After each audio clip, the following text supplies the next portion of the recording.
തിരുവനന്തപുരം കഴക്കൂട്ടത്ത് MDMA-യുമായി ഒരാൾ പിടി. അറസ്റ്റിലായത് മലയിൻകീഴ് സ്വദേശി ഷംനു. ഇയാളിൽ നിന്ന് 100 ഗ്രാം MDMA-യാണ് പിടികൂടിയത്. ഡാൻസ് ഓഫ് സംഘമാണ് പ്രതിയെ പിടികൂടിയത്. പോലീസിനെ വെട്ടിച്ചു കടന്നു കളയാൻ പ്രതി ശ്രമിച്ചിരുന്നു. ബംഗളൂരുവിൽ നിന്ന് MDMA-യുമായി വരികയായിരുന്നു പ്രതി.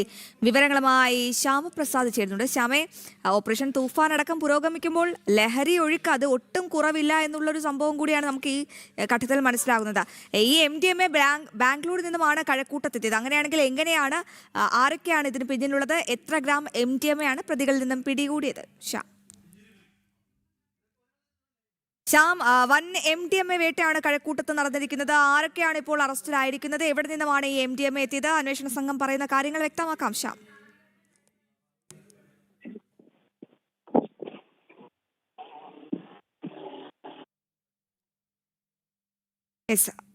എന്തായാലും സംസ്ഥാനത്ത് ഓപ്പറേഷൻ തൂഫാൻ അടക്കമുള്ള പദ്ധതികൾ കൊട്ടിഘോഷിക്കപ്പെടുമ്പോഴും പ്രിയപ്പെട്ട പ്രേക്ഷകരെ നമ്മൾ ശ്രദ്ധിക്കേണ്ട കാര്യം, ഈ ലഹരി ഒഴുക്ക് അത് ഒട്ടും തടസ്സമില്ലാതെ തന്നെ കേരളത്തിൽ സുലഭമായി ഒഴുകുന്നു. അത് ബാംഗ്ലൂരിൽ നിന്നും കർണാടകയിൽ നിന്നുമുള്ള മറ്റ് സംസ്ഥാനങ്ങളിൽ നിന്നും വിദേശ രാജ്യങ്ങളിൽ നിന്നും ഉൾപ്പെടെ സംസ്ഥാനത്ത് ലഹരി ഒഴുക്ക് വ്യാപകമായി തുടരുകയാണ്. ഇപ്പോഴിതാ കഴക്കൂട്ടത്ത് വൻ ലഹരി വേട്ട എന്നുള്ള ഏറ്റവും പ്രധാനപ്പെട്ട വിവരമാണ് പുറത്തു വരുന്നത്. 100 ഗ്രാം MDMA കണ്ടെടുത്തു എന്ന് പറയുമ്പോൾ നമുക്ക് ശ്യാമുണ്ട് വിവരങ്ങൾ പങ്കുവയ്ക്കാൻ. ശ്യാമ, എന്താണ് സംഭവിച്ചത്?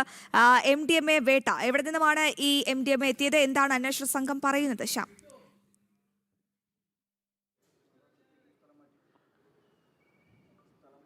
അശ്വതി, കഴക്കൂട്ടത്ത് നിന്നാണ് വലിയ രീതിയിൽ ഒരു ലഹരിവേട്ട നടന്നിരിക്കുന്നത്. മലയൻകീഴ് സ്വദേശിയായ ഷിനുവിനെയാണ് ഡാൻസ് സംഘം ജില്ലാ പോലീസ് മേധാവിയുടെ നേതൃത്വത്തിലുള്ള പ്രത്യേക സംഘം പിടികൂടിയത്. ഇന്നലെ രാത്രിയോടുകൂടിയായിരുന്നു ഷിനു ഇത്തരത്തിൽ കാർ മാർഗം തിരുവനന്തപുരം ജില്ലയിലേക്ക് പ്രവേശിച്ചു. ഈ സമയത്ത് തന്നെയായിരുന്നു ഡാൻസ് ഓഫ് സംഘത്തിന് വിവരം ലഭിക്കുകയും ഈ വിവരത്തിൻ്റെ അടിസ്ഥാനത്തിലായിരുന്നു കഴക്കൂട്ടത്ത് ജില്ലാതിർത്തിയോട് ചേർന്ന് പരിശോധനകൾ തുടങ്ങിയത്. ഈ പരിശോധനയിലാണ് മലയൻകീഴ് സ്വദേശിയായ ഷിനു കുടുങ്ങുകയും ചെയ്തത്. നിലവിൽ നിന്ന് ഇയാളിൽ നിന്ന് MDMA കണ്ടെടുക്കുകയും ചെയ്തിരിക്കുന്നുവെന്ന് പോലീസ് സാഹസികമായിട്ടായിരുന്നു ഷിനുവിനെ പിടികൂടുകയും ചെയ്തത്.